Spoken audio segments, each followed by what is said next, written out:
तुम्हारे कहने पर मैं वहाँ रुका था, उसके कहने पर मैं यहाँ आया हूँ, तुम्हारे कहने पर मैं चुप था।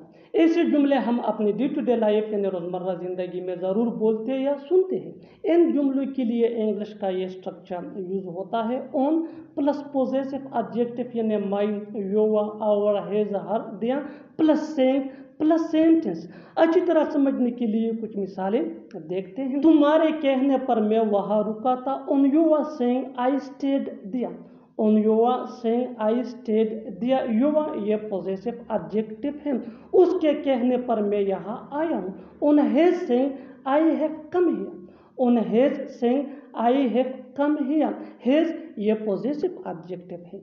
तुम्हारे कहने पर मैं चुप था, on your saying I was silent, on your saying I was silent, your ये पॉजेसिव एडजेक्टिव है। बिल्कुल हम इस स्ट्रक्चर को स्टेप बाय स्टेप फॉलो कर रहे हैं। आप भी इस स्ट्रक्चर की मदद से सीख सकते हैं, बना सकते हैं। ऐसे बहुत सी जुमले अंग्रेजी जुबान में आसानी say that can be really helpful for you.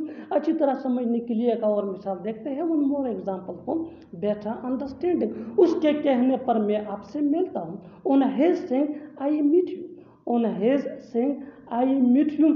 और आखिर में ये सेंटेंस आपके लिए कमेंट सेशन में इसका जवाब ज़रूर देना। तुम्हारे कहने पर मैं वहाँ गया था, तुम्हारे कहने पर मैं वहाँ गया था। Subscribe to English PS for more advance English sentence structure. Thanks for